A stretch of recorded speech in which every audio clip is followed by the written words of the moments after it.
El buscador es lo buscado, por Ramesh Balsekar. Capítulo 1. El orgullo del éxito. He trabajado duro y considero que soy en este momento un hombre exitoso. Mentiría si no admitiera que me siento muy satisfecho y sí, muy orgulloso de lo que he logrado. ¿Hago mal? Cierta tarde un visitante extranjero se dirigió a Nisargadatta con estas palabras.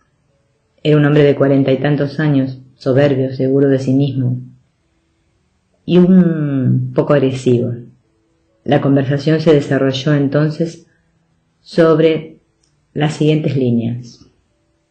Nisargadatta: antes de que consideremos qué está bien y qué está mal, dime, por favor, ¿quién hace esta pregunta? El visitante un poco sorprendido. ¿Cómo? ¿Yo? Desde luego. ¿Y quién es ese?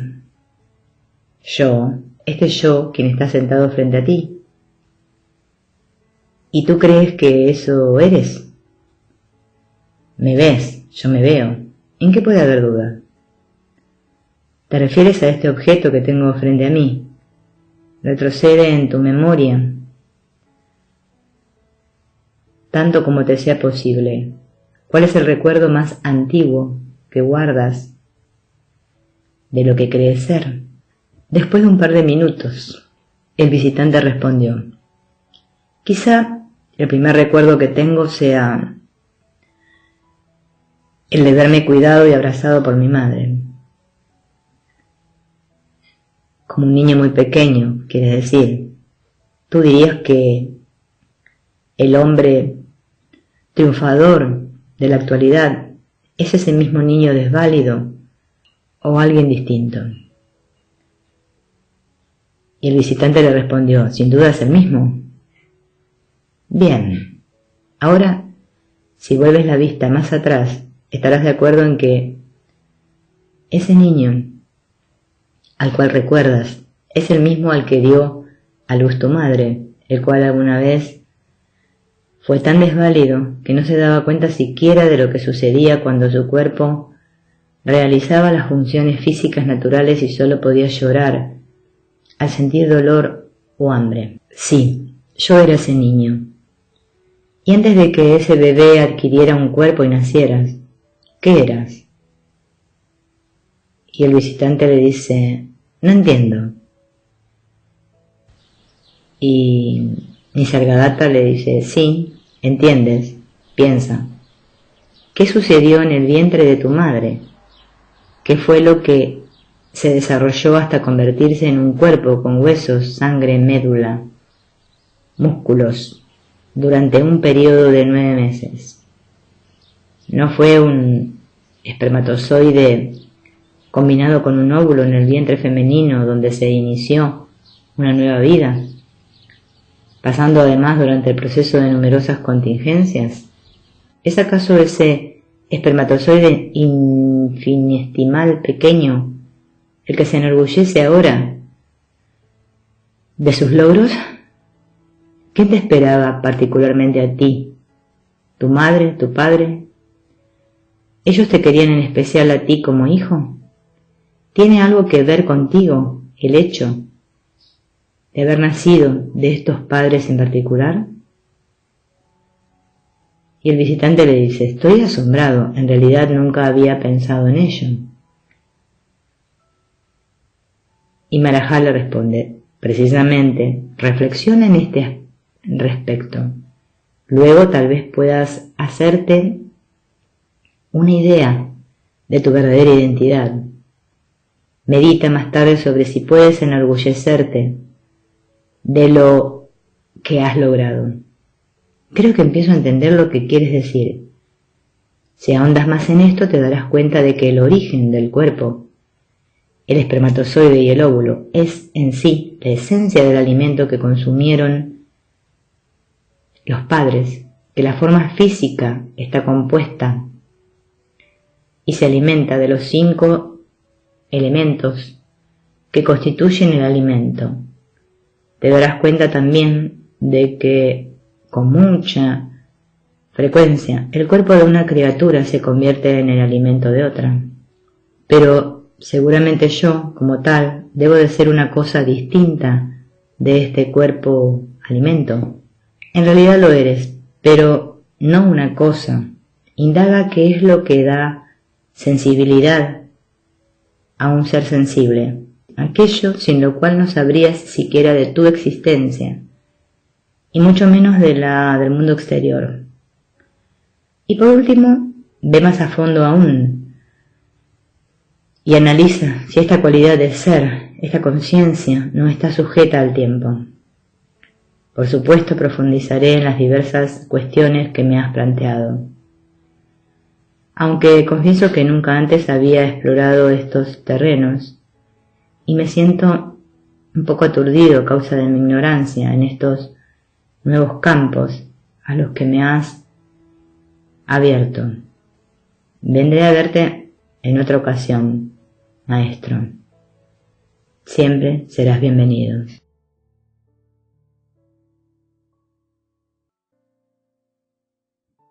El buscador es lo buscado. Por Ramesh Balsekar. La conciencia, el único capital. Maharaj expresa a menudo la idea de que la conciencia es el único capital con que nace un ser sensible. Esto, dice, es así solo en apariencia.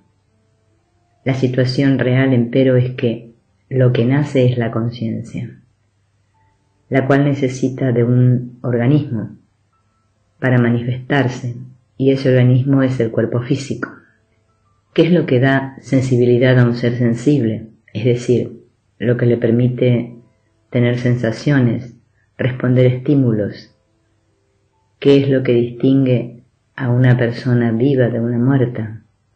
Es, claro está, el sentido de ser, el conocimiento de estar presente, la conciencia, el espíritu vitalizante que anima la estructura física que es el cuerpo. En verdad, es la conciencia lo que se manifiesta en formas particulares y da a estas una existencia aparente. De dicha manifestación surge en los seres humanos la idea de un yo separado. En cada individuo, el absoluto se halla reflejado como conciencia, y por lo tanto la conciencia en sí, pura, se convierte en autoconciencia o conciencia. El universo objetivo está en continuo flujo, constantemente se crean y se disuelven un sinnúmero de formas. Siempre que se crea una forma y se infunde vida, prana, en ella, aparece la conciencia, chetana, de manera simultánea y automática, como reflejo del absoluto en la superficie de la materia, lo cual produce un sentido de dualidad. En tanto algo distinto de la materia, la conciencia en sí pura, el estado absoluto, no tiene principio ni fin, no necesita ningún soporte a no ser ella misma. La conciencia en sí se vuelve conciencia únicamente cuando tiene un objeto en el cual reflejarse. Entre la conciencia en sí pura y la conciencia en sí reflejada como conciencia, dice Maharaj, hay un abismo que la mente no puede traspasar. El reflejo del sol en la gota de rocío no es el sol. La conciencia manifestada está atada al tiempo, ya que desaparece tan pronto como llega a su fin la estructura física que habita. No obstante, según Maharaj, es el único capital con que nace un ser sensible, y dado que la conciencia manifestada es su único vínculo con el absoluto, se convierte en el único medio por el cual el ser sensible puede esperar conseguir una liberación ilusoria del individuo que cree ser.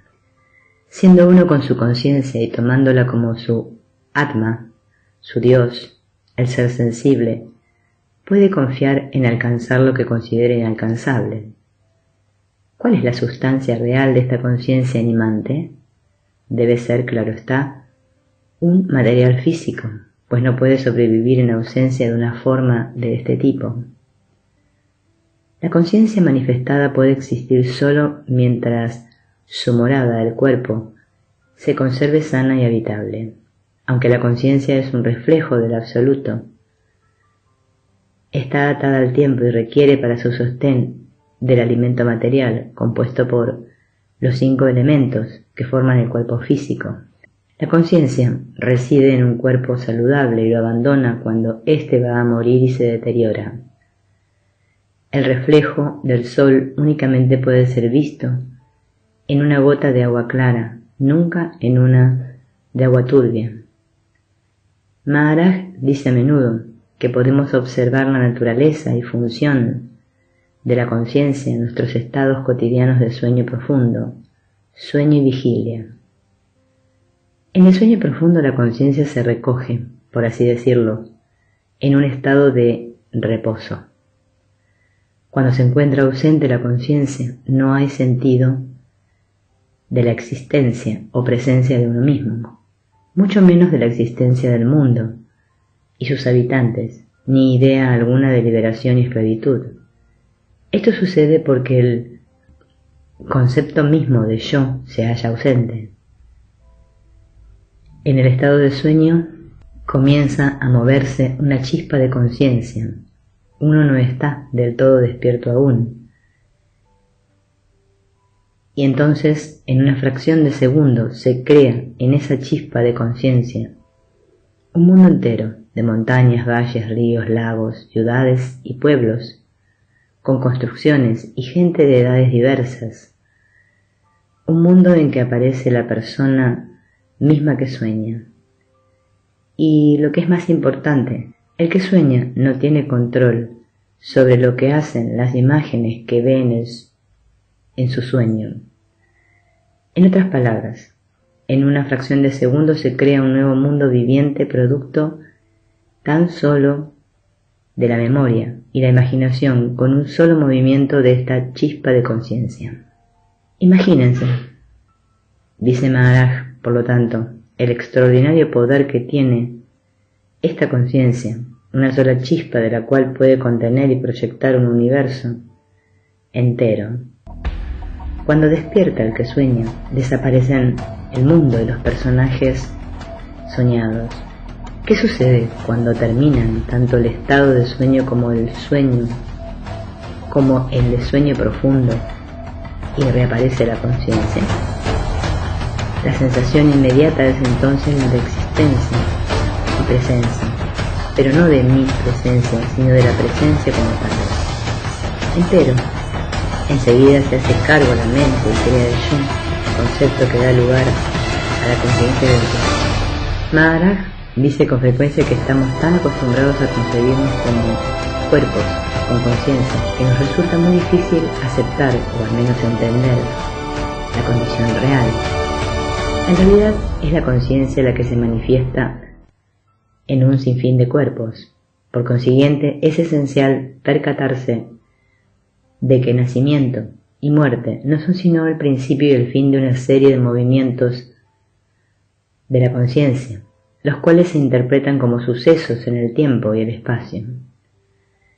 Si podemos darnos cuenta de esto, podremos darnos cuenta también de que somos ser, con mayúscula, conciencia, con mayúscula, y bienaventuranza, con mayúscula, puros, en nuestro estado original. Y cuando estamos en contacto con la conciencia, solo somos testigos, completamente separados de los diversos cambios que en ellas operan. Este es un hecho indiscutible, pues es obvio que no podemos ser lo que percibimos. El que percibe tiene que ser distinto de lo que perciben.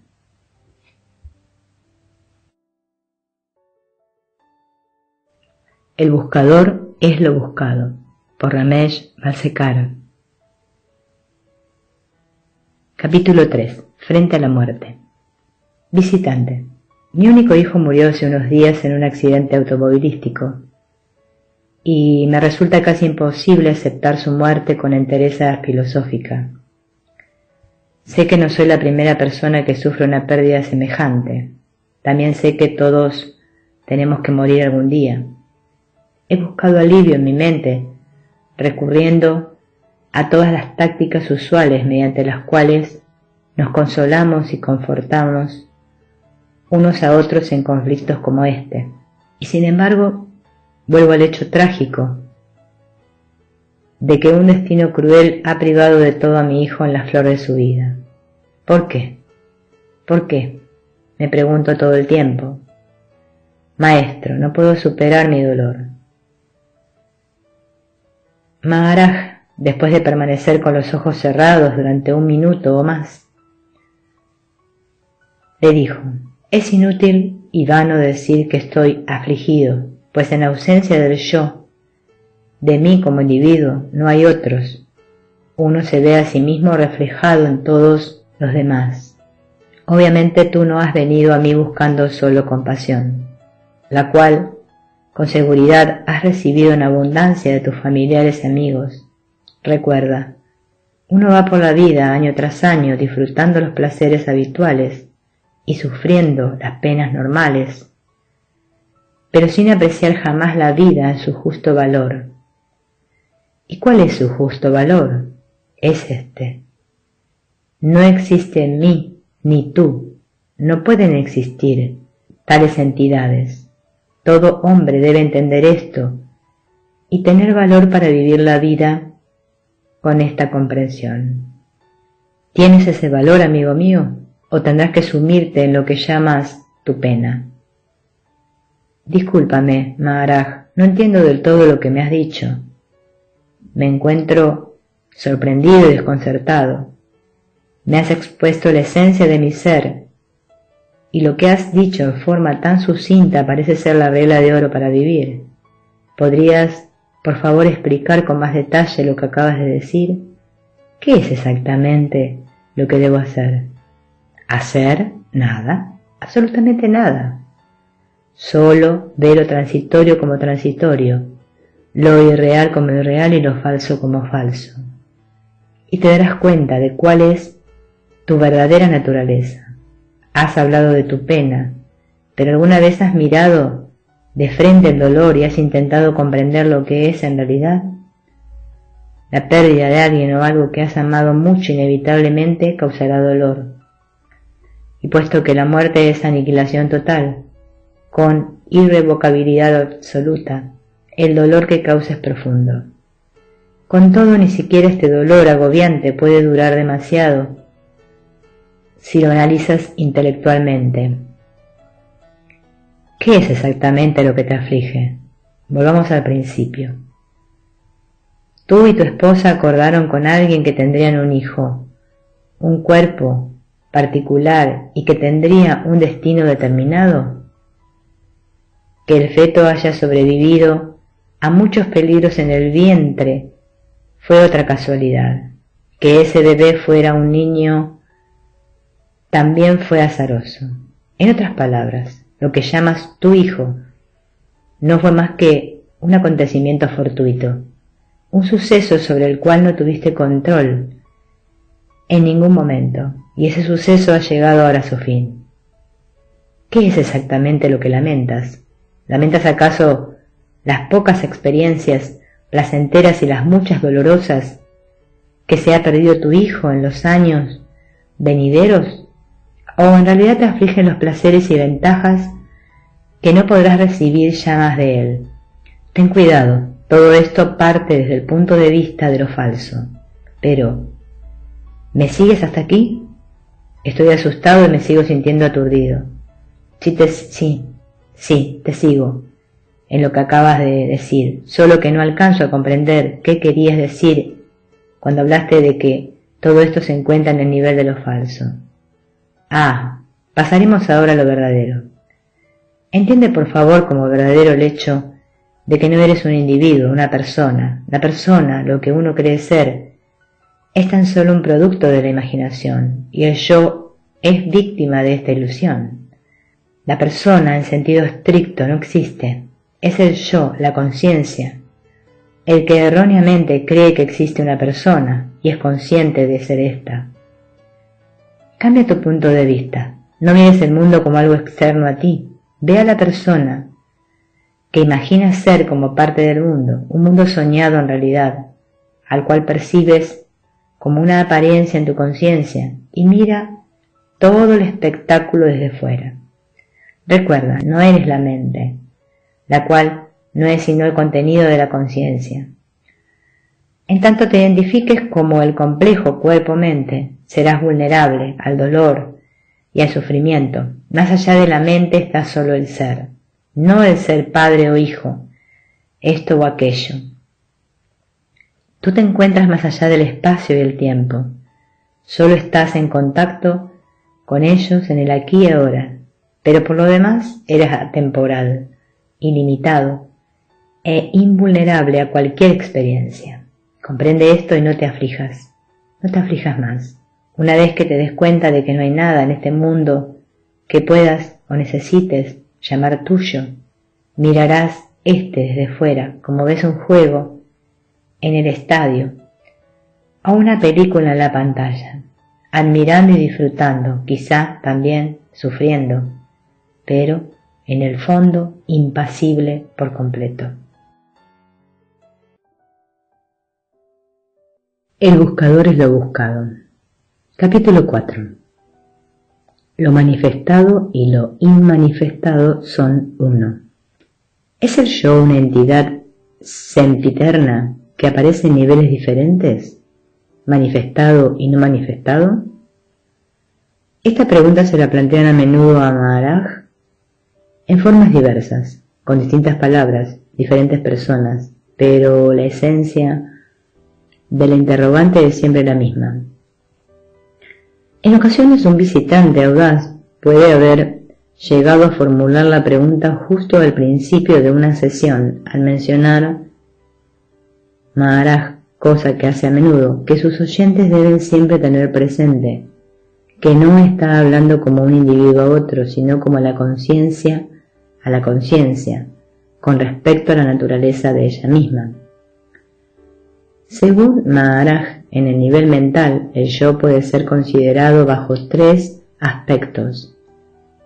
1. El impersonal, avyakta, no manifestado, el yo absoluto, más allá de toda percepción o experiencia sensorial e inconsciente de sí mismo. 2. El suprapersonal, vyakta, manifestado, el cual es el reflejo del absoluto en la conciencia como yo soy. Y 3. El personal, vyakti, el cual es un complejo de procesos físicos y vitales, el aparato psicosomático en el que la conciencia se manifiesta.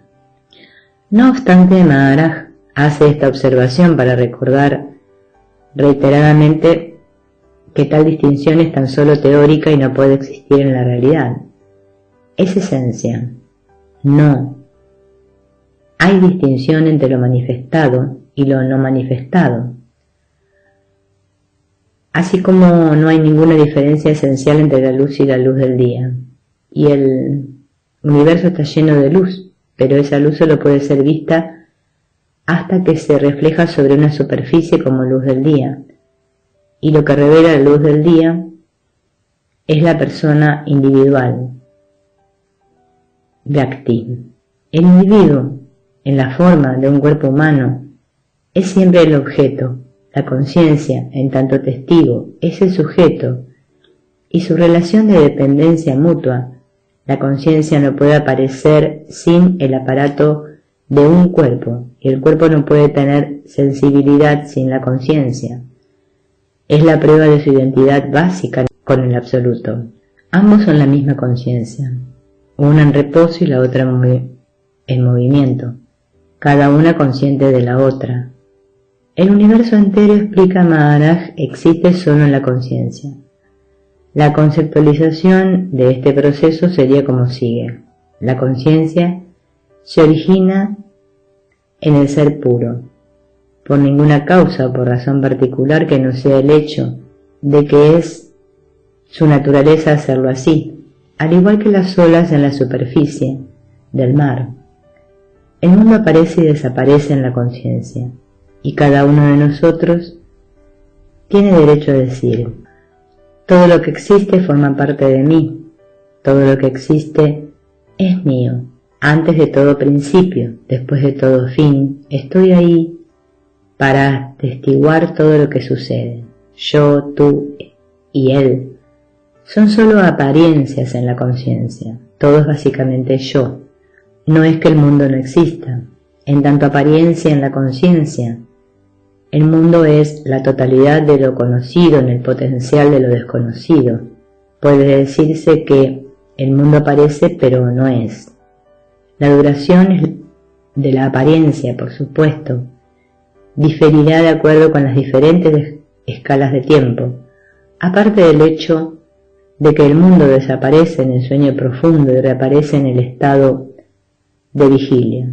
La duración de su aparición suele variar con el periodo del tiempo que dura nuestra vida, unas cuantas horas en el caso de un insecto y eones en el de la Trinidad de Brahma, Vishnu y Maheshwara. Finalmente, sin embargo, todo lo que es apariencia en la conciencia debe tener un fin y no puede tener realidad alguna. La forma en que expone Maharaj este conocimiento sublime es, en verdad, asombrosa por la diversidad de aspectos que presenta, mientras el tema central permanece anclado con firmeza. Dice que la conciencia en sí procede del absoluto, Avyakta, y permea el yo interno, Vyakta.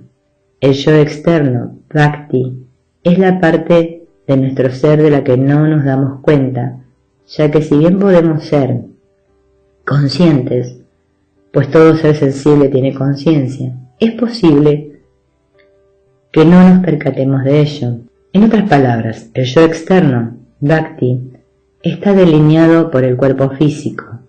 El yo interno, Bhakta, por la conciencia, solo puede tenerse contacto con lo supremo, Avakta, en la conciencia pura. No puede haber ninguna experiencia como tal del absoluto por la simple razón de que no puede haber nada objetivo en el absoluto, que es en esencia subjetividad pura. La conciencia del yo interno es el vehículo de toda experiencia. El absoluto proporciona la potencialidad de la experiencia, el yo la factibilidad. El contacto de la persona individual con la conciencia del absoluto solo puede producirse cuando la mente se encuentra en ayuno, por así decirlo, pues en ese momento cesa el proceso de conceptualización. Cuando la mente está en calma, refleja la realidad. Cuando la mente está en reposo absoluto, se disuelve y no queda más que la realidad. Esta es la razón, nos dice Maharaj continuamente, por la que es necesario ser uno con la conciencia. Cuando la mente se deleita, desaparece la realidad. Cuando la mente ayuna, aparece la realidad. La conciencia en sí, señala Maharaj de otra manera más, cuando está en contacto con un objeto, una forma física, se vuelve testigo. Si al mismo tiempo se autoidentifica con el objeto, tal estado se convierte en la persona. En la realidad no hay nada más que un estado cuando se corrompe y contamina a causa de la identificación con el yo. Puede denominarse persona, Bhakti, cuando se tiñe con un sentido de ser. La conciencia resultante se convierte en el testigo cuando permanece en su pureza original, sin contaminación ni matiz alguno. Es lo supremo, el absoluto. Es necesario tener clara la diferencia, si bien teórica, entre la conciencia en sí del absoluto y la conciencia en la que aparece el universo. Nos advierte siempre Maharaj. Una es solo reflejo de la otra, pero el reflejo del sol en la gota de rocío no es el sol. En ausencia de la objetivación, como en el sueño profundo, no está el universo aparente, pero estamos nosotros. Es así porque lo que somos es lo que el universo aparente es, y viceversa, dual en la presencia y no dual si está ausente, irreconciliablemente alejados en concepto, inviolablemente unidos en ausencia de toda concepción.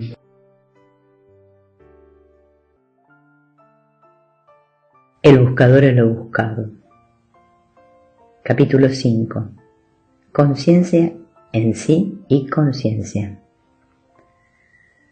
La característica sobresaliente de las pláticas de Maharaj con sus visitantes es la sensación de total espontaneidad por parte de Maharaj. Nunca se eligen los temas con anterioridad. No obstante, las palabras de Maharaj tienen una flexibilidad única que les da en cada ocasión una frescura estimulante. Uno se maravilla aún más cuanto piensa que ha estado hablando de cuestiones análogas sin ninguna preparación previa en 2 sesiones diarias, todos los días de la semana, incluyendo domingos, durante los últimos años. Además, por si fuera poco, Maharaj dice, con una risa divertida: ¿acerca de qué hablo? De un solo tema, sobre la misma cuestión, ustedes y yo, el mundo externo y Dios. En general, Maharaj no se molesta por tener que esperar a su audiencia antes de exponer algún tema que ronda su mente. En ocasiones su pequeño piso se llena por completo en 15 minutos. Otras veces, cuando empieza a hablar, uno podría decir, a pensar en voz alta, hay apenas 3 o 4 personas presentes. Pero esto no hace ninguna diferencia para él. Puede hablar incluso a un solo interesado, si así lo decide, y exponerle con entusiasmo los elementos básicos de su enseñanza, relacionándolos y dando a cada uno su lugar justos. La suya es una mente total que va más allá del pragmatismo. Su pensamiento es reflexión total. Una mañana, después de presentar mis respetos a Maharaj y sentarme, me di cuenta de que solo había otras 2 personas. Maharaj dijo de pronto: ¿qué diferencia hay entre la conciencia en sí y la conciencia? Si es que existe alguna. Cuando esto sucede, uno no sabe si en realidad él espera una respuesta o si solo piensa en voz alta, y vacila en responder por temor a romper el hilo de sus pensamientos. Pero entonces puede acontecer que pregunten: ¿por qué no responden? ¿Acaso me han hecho perder el tiempo escuchando mis pláticas todos estos días? Esa mañana, sin embargo, continuó sin esperar respuesta.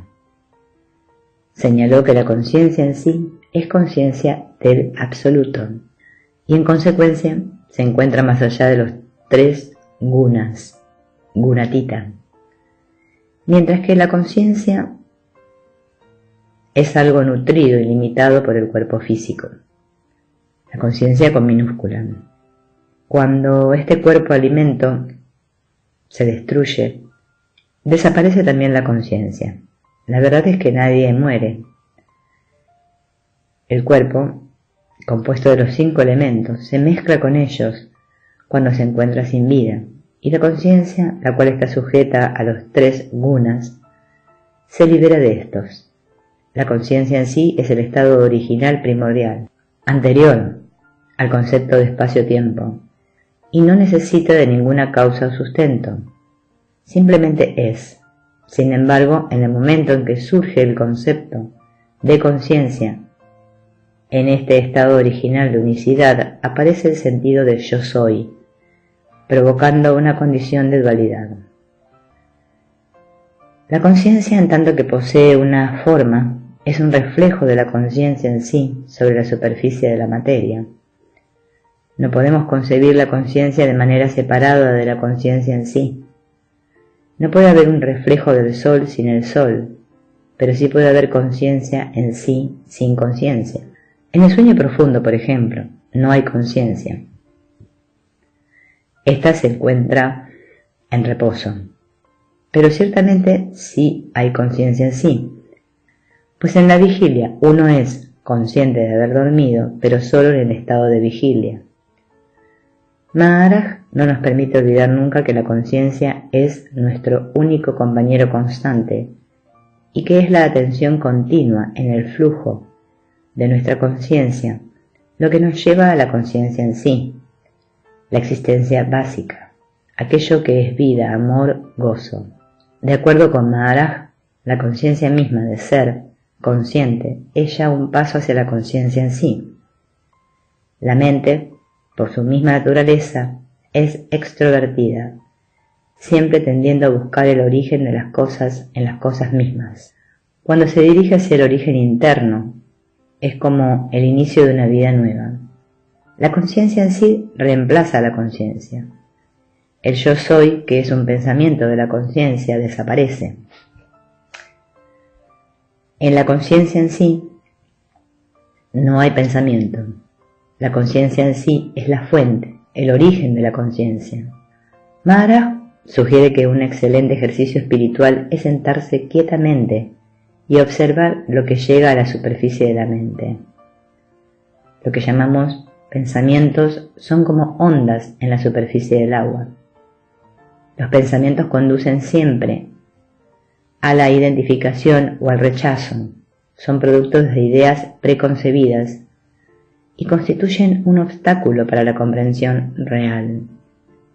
Así como el agua está tranquila cuando no hay ondas, así la mente está serena cuando se encuentra libre de pensamientos, cuando es pasiva y por completo receptiva. En el espejo de tu mente, dice Maharaj, aparecerán toda clase de imágenes, permanecerán por un momento y desaparecerán. Obsérvalas ir y venir en silencio. Debes estar alerta, pero no permitir que te atraigan ni rechazarlas. Es importante no involucrarse. Esta actitud de contemplación silenciosa tendrá el efecto, de manera gradual, de alejar todo pensamiento inútil, como invitados no deseados a los que se ignoran, permaneciendo así en tu interior, es decir, en la condición de yo soy, observando el flujo de la mente sin interferir ni juzgar. Como un testigo desapasionado, se puede propiciar que el interior desconocido salga a la superficie de la conciencia y se manifiesten sus inusitadas energías que te permitirán comprender el misterio del origen de la vida.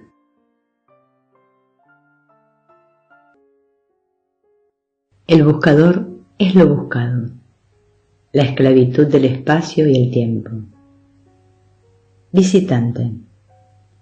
Recuerdo haber leído en alguna parte que la combinación de espacio y tiempo es la causa de nuestra esclavitud. Desde entonces me pregunto, ¿cómo pueden el espacio y el tiempo hacernos esclavos? Maharaj, aclaremos de qué estamos hablando. ¿Qué quieres decir con esclavitud? ¿Esclavitud para quién?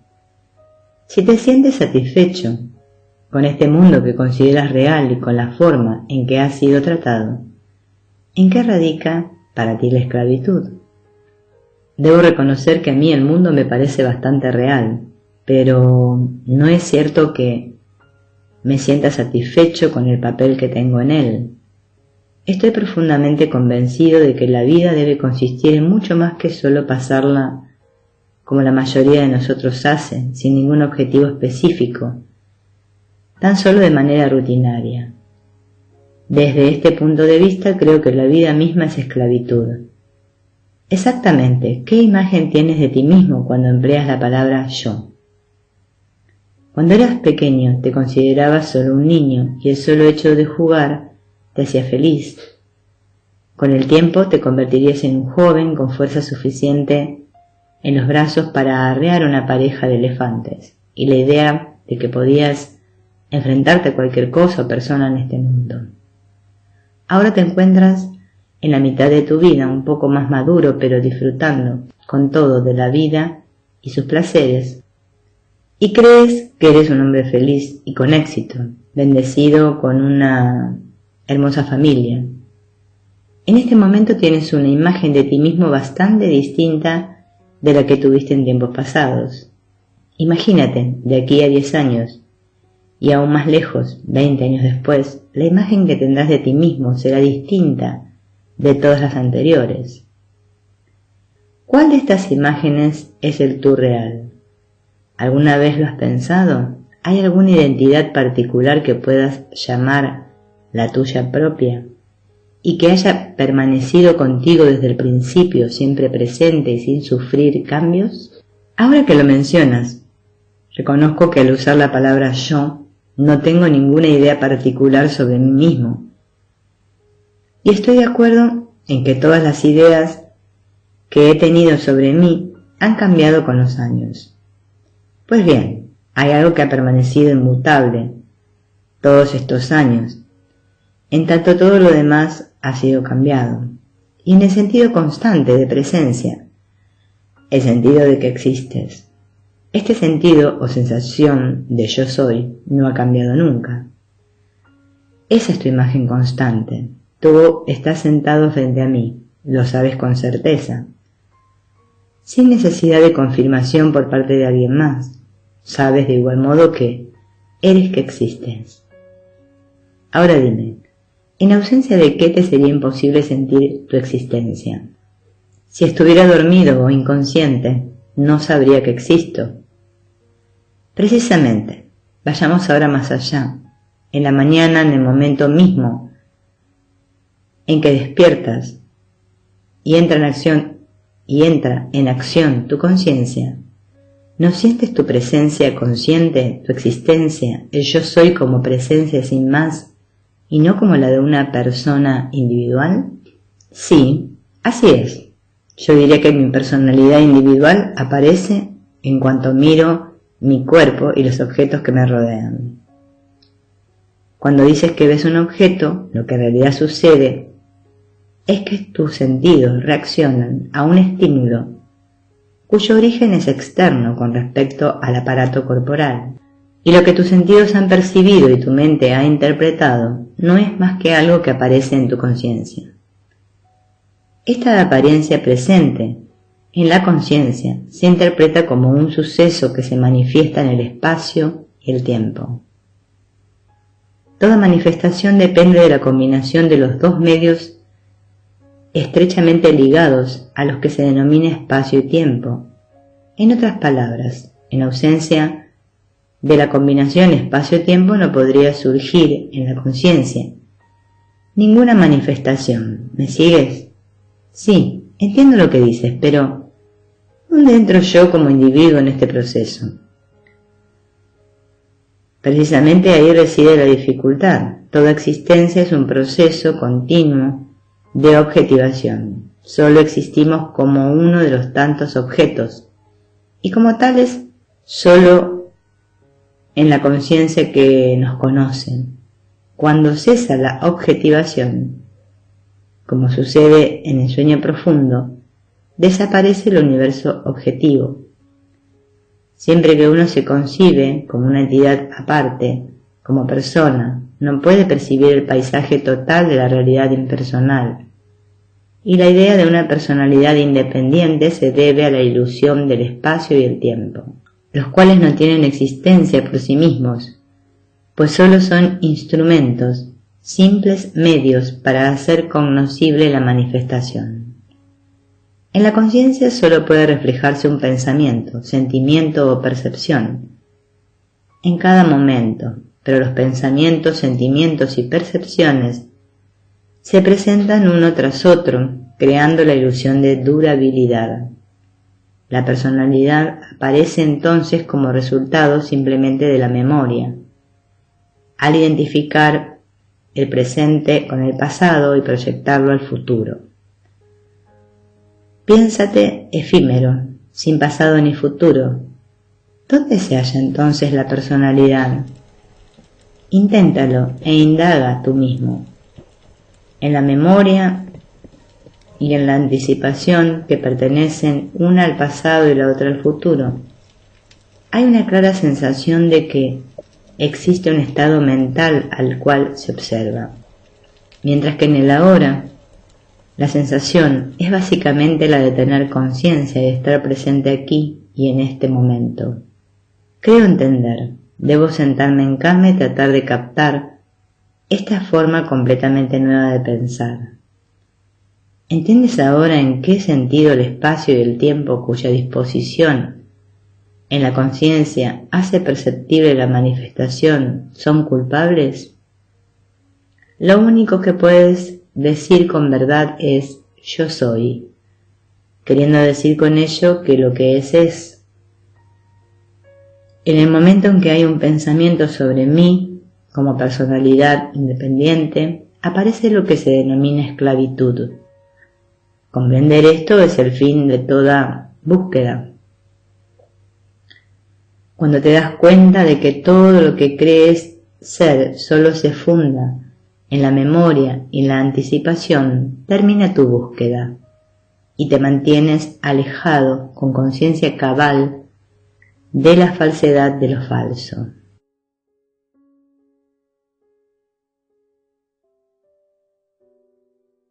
El buscador es lo buscado, por Ramesh Balsekar.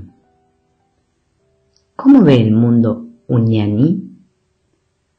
Una mujer que visitó a Maharaj le pidió su consentimiento para hacer lo que ella llamó una pregunta tonta, aprovechando que aquel era su último día de visita en Bombay. Maharaj, le dijo, todos los pensamientos, los deseos, santos o profanos, provienen del yo. Todos ellos dependen del anhelo de felicidad y su fundamento es, por lo tanto, el sentido de yo soy. Su índole depende de nuestra psique, antakarana, y del grado en el que prevalezca cada uno de los jimas. Tamas produce limitación y perversiones, rajas, energía y pasiones, sattva origina armonía y el impulso de hacer felices a otros. ¿Cuál es tu pregunta? Visitante. Todos estos días, que desafortunadamente se han ido demasiado rápido, mientras hablabas e iban surgiendo tus palabras como si brotasen solas, sin ninguna preparación, me he estado preguntando ¿cómo miras los objetos que ven tus ojos, incluyendo a las personas que están sentadas frente a ti? Puesto que hoy es el último día de mi visita, pensé atreverme a hacer esta pregunta un poco tonta. ¿Qué te hace pensar que los veo a ustedes como objetos nada más? ¿Supones que veo las cosas como un cierto significado especial que se te escapa? Pero no es esta en realidad tu pregunta. Tu curiosidad parece consistir esencialmente en saber cómo percibe las cosas un ñani, alguien que mira como debe verse. Te pido recuerdes que los objetos son en realidad la percepción que de ellos se tiene. A la inversa, la percepción que tenemos de ellos es lo que son los objetos. Trata de entenderlo.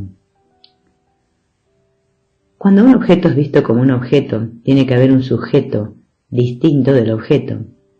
Empero, en el modo en que percibe un ñani, no hay ni un sujeto que ve, ni un objeto visto, tan solo visión.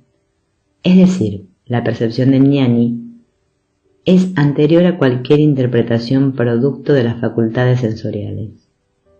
Incluso si el proceso normal de objetivación ha tenido ya lugar, el ñani, conforme su visión de las cosas, toma nota de este hecho y ve lo falso como falso. En su visión total, no dividida, el ñani percibe que, en términos físicos, tanto el que ve como lo que ve son objetos y entiende que el funcionamiento de la propia conciencia solo produce efectos en la conciencia. Tanto esta producción como la percepción misma son actos de la conciencia en la conciencia. Intenta comprenderlo. En suma, la visión del ñani es omnímoda, una visión hacia el interior, o visión intuitiva, una visión pues sin ninguna cualidad objetiva, que se encuentra libre de toda esclavitud. A esto me refiero cuando digo veo pero no veo. Y esta es una respuesta tonta a tu pregunta tonta.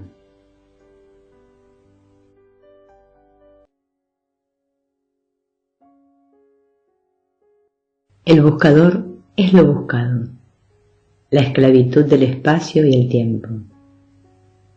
Visitante. Recuerdo haber leído en alguna parte que la combinación de espacio y tiempo es la causa de nuestra esclavitud. Desde entonces me pregunto, ¿cómo pueden el espacio y el tiempo hacernos esclavos? Maharaj, aclaremos de qué estamos hablando. ¿Qué quieres decir con esclavitud? ¿Esclavitud para quién? Si te sientes satisfecho con este mundo que consideras real y con la forma en que has sido tratado, ¿en qué radica para ti la esclavitud? Debo reconocer que a mí el mundo me parece bastante real, pero no es cierto que me sienta satisfecho con el papel que tengo en él.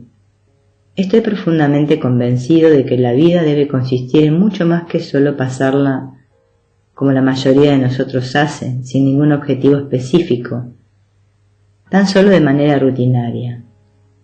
Desde este punto de vista creo que la vida misma es esclavitud. Exactamente, ¿qué imagen tienes de ti mismo cuando empleas la palabra yo? Cuando eras pequeño te considerabas solo un niño y el solo hecho de jugar te hacía feliz.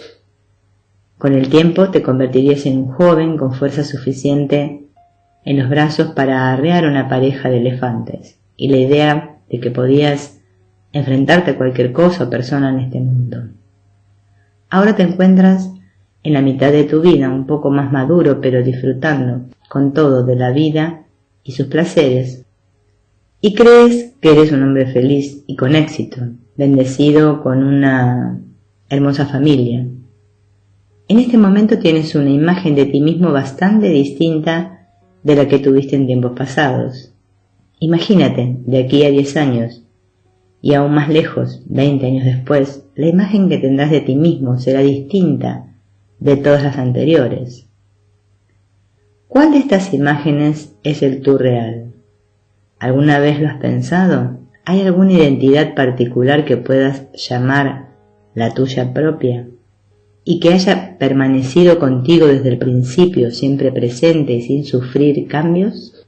Ahora que lo mencionas, reconozco que al usar la palabra yo no tengo ninguna idea particular sobre mí mismo. Y estoy de acuerdo en que todas las ideas que he tenido sobre mí han cambiado con los años. Pues bien, hay algo que ha permanecido inmutable todos estos años, en tanto todo lo demás ha sido cambiado, y en el sentido constante de presencia, el sentido de que existes. Este sentido o sensación de yo soy no ha cambiado nunca. Esa es tu imagen constante.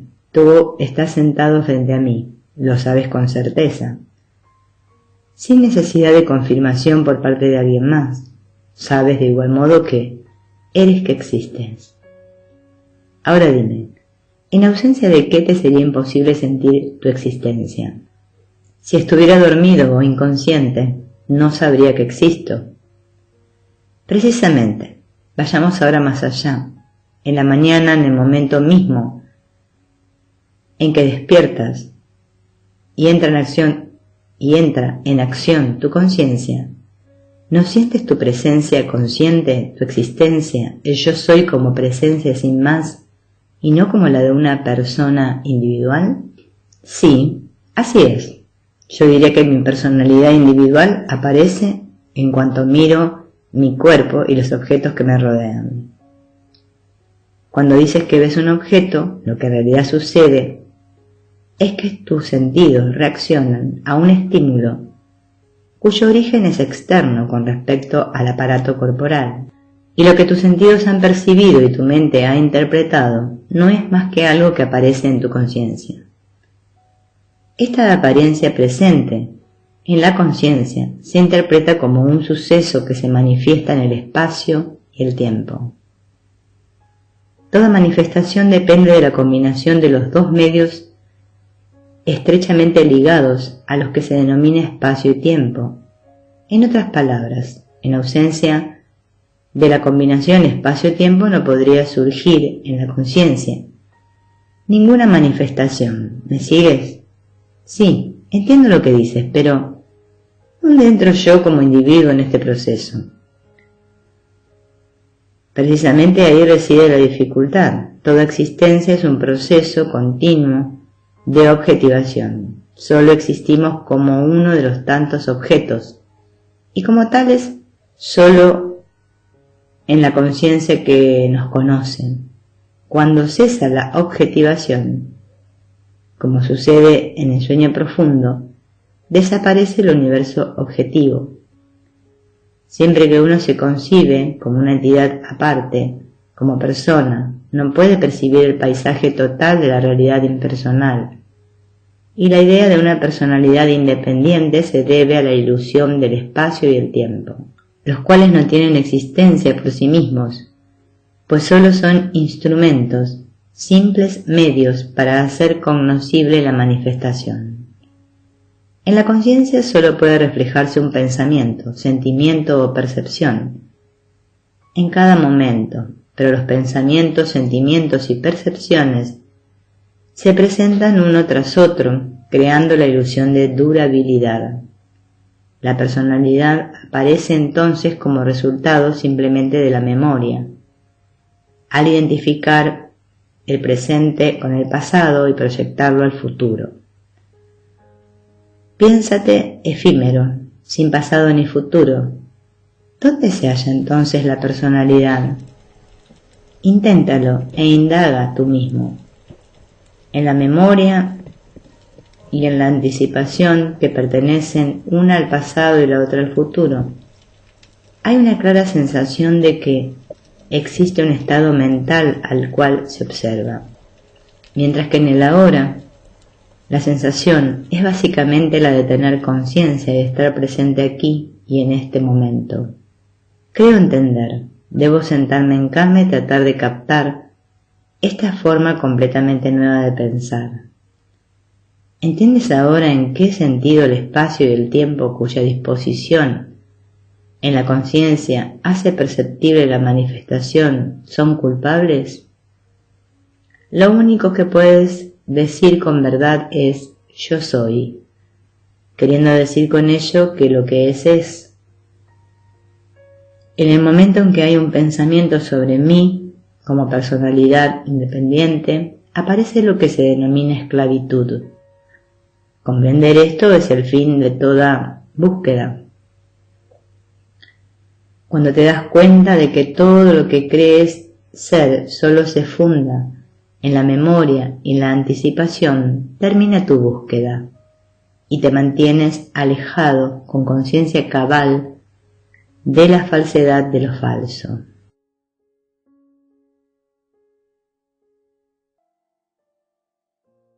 El buscador es lo buscado, por Ramesh Balsekar.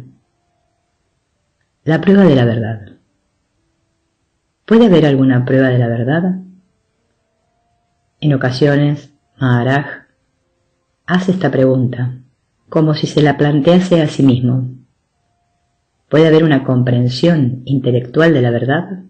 Además de un intelecto agudo, dice Maharaj, el que busca la verdad debe tener fe para poder comprender sus fundamentos. Y esta fe debe ser tal que, por ella, se acepten las palabras del gurú como si fuesen la verdad de Dios mismo. La fe es el primer paso y no es posible progreso alguno si no se da antes el primer paso. Existe gente sencilla que, a pesar de no estar dotada de un agudo intelecto, tiene una gran fe. Maharaj da a estas personas un mantra y les pide que lo canten y que mediten hasta que su mente se purifique lo suficiente para recibir el conocimiento. Con los intelectuales, empero, Maharaj tiene que comportarse en forma distinta. El intelectual entiende lo que las diversas religiones pregonan, el código ético y moral que prescriben, al igual que los conceptos metafísicos que bosquejan, pero no recibe la iluminación. Lo que él busca en realidad es la verdad, el factor constante, que no está sujeto a cambio alguno. Lo que es más, desea una prueba, aunque no es capaz de decir qué tipo de prueba lo satisfaría. Toda prueba, como tal, estaría a su vez sujeta al espacio y tiempo, y el intelectual es bastante inteligente para darse cuenta de ello. La verdad, para hacerlo, debe ser atemporal e ilimitada. Maharaj dice que cualquier persona inteligente debe admitir que yo soy el sentido de la presencia consciente, de ser. Es la única verdad de la que todo ser sensible tiene conocimiento y que, además, es la única prueba posible. Y, no obstante, la sola existencia no puede equipararse con la verdad por la simple razón de que la existencia misma no es atemporal e ilimitada como lo es la realidad. Maharaj aclara suficientemente en sus conversaciones este estancamiento. Un ciego, por ejemplo, podría decir: pruébame que existen los colores, solo entonces creeré toda tu hermosa descripción del arco iris. Siempre que le plantean a Maharaj este tipo de preguntas, responde diciendo: pruébame que existe algo llamado Bombay, Londres o Nueva York. Cualquier sitio, dice, tiene la misma tierra, aire, agua, fuego y cielo. Uno no puede, para decirlo de otra manera, buscar la verdad como si fuese un objeto, ni puede describirla tampoco, pues la verdad no puede concebirse. Cualquier cosa concebida será, por ello, un objeto, y la verdad no es un objeto. Como lo expresa Maharaj, no se puede comprar la verdad como si fuese algo certificado con un sello que diga verdad.